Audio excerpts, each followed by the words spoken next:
오늘 어른들을 위한 잔혹동화는 천국을 꿈꾼 소년을 결혼하자고 유혹한 성모 마리아, 신은 요괴다입니다.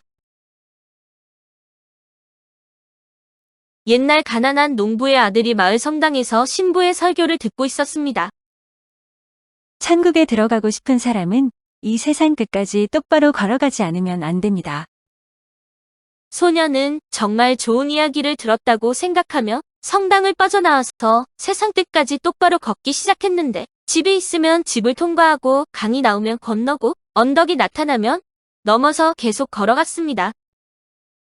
여러 날을 쉴 새 없이 걸어 어떤 도시에 도착하자 길은 훌륭한 성당으로 통해 있었고 예배가 한창이었는데, 소년은 성스럽고 장엄한 성당의 모습에 감격하여 마침내 천국에 당도했다고 생각했습니다. 예배가 끝나고 사람들이 돌아간 뒤에도 소년은 돌아가려고 하지 않았는데, 성당에서 일하는 청지기가 밖으로 데리고 나가려고 해도 천국의 영 이상 나갈 수 없다며 꼼짝도 하지 않았습니다. 신부는 청지기의 이야기를 듣고 그렇게 믿고 있다면 여기에 두고 일을 시켜도 좋을 것이라며 소년을 데리고 오게 한 후 여기에서 일할 마음이 있느냐고 물었습니다. 천국이란 곳은 일하지 않아도 되잖아요? 아버지가 언제나 그렇게 말했다고요. 빨리 천국에 가고 싶어요. 그러면 매일 밭에 나가서 일하지 않아도 될 테니까요. 신부는 말문이 막혔지만 소년을 꼬집는 대신 차근차근 타일렀습니다. 천국에서도 하나님이나 천사나 그 심부름꾼의 시중을 드는 것이 의무란다. 그게 싫으면 아버지에게 돌아가거라.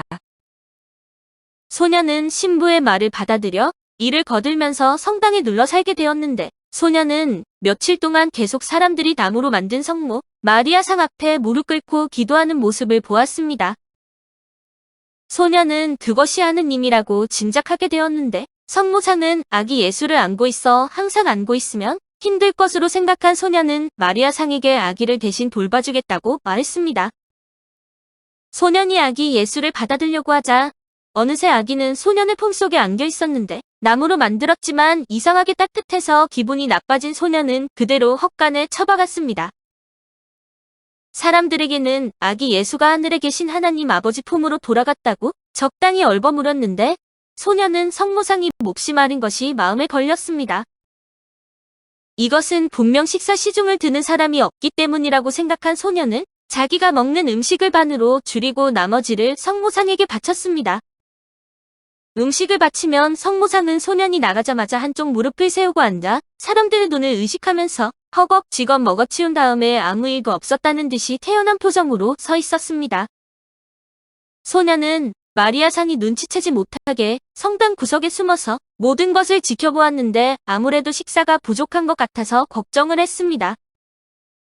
소년은 청지기에게 부탁해 먹다 남은 밥을 얻기로 했는데, 청지기가 이유를 물어보자 소년은 불쌍한 들개에게 줄 것이라고 대답했습니다. 몇 주일이 지나자 나무로 만든 성모상은 눈에 띄게 살이 쪘는데, 특히 배주위가 두드러지게 부풀어 올라 성당에 오는 사람들은 이상하게 생각해 기분 나빠했습니다.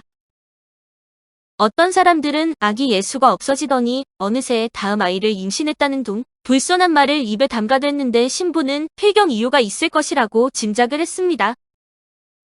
그 이유를 찾아다니던 신부는 성모상이 인도 사람과 같은 자세로 소년이 바친 찬밥을 먹어치우는 장면을 보았는데, 이런 모습을 본 것이 후회되었지만 생각하기 나름이라고 마음을 고쳐먹었습니다. 그리고 다음날 설교를 할 때 소년의 돈독한 신앙행위와 이를 기쁘게 받아들이신 성모님의 기적이라는 주제로 이야기를 했고, 사람들은 감격을 했습니다. 그 후로 매일 전보다 몇 배가 되는 사람들이 기적의 성모상을 보기 위해 몰려들었는데, 며칠이 지난 어느 날 성모상은 처음으로 입을 열어 소년에게 말했습니다. 너의 친절은 고맙다. 상으로 다음 일요일 밤에 나와 함께 홀례식에 가도록 하자. 소년에게 성모상의 이야기를 전해들은 신부는 좋지 않은 예감이 들었습니다. 홀례식에는 신부가 입회하게 되어 있는데 나도 가면 안 될까? 내가 성모님께 여쭈어다오. 소년이 성모님의 뜻을 전하자 마리아 상은 단호하게 거절했습니다. 안 돼. 너만 오너라. 일요일 밤 신부는 만일의 경우를 대비하여 도끼를 듯 청지기와 둘이서 그늘에 숨어서 상황을 지켜보았는데, 소년이 마리아 상 앞으로 나가자 갑자기 목상은 안기듯이 소년의 품으로 쓰러졌습니다. 신부와 청지기가 달려갔을 때는 이미 소년은 더 이상 뚱뚱해질 수 없을 거라고 생각될 만큼 살찐 성모상 아래에 깔려 숨져 있었고, 신부는 손도끼를 들어 성모상을 내리쳤습니다.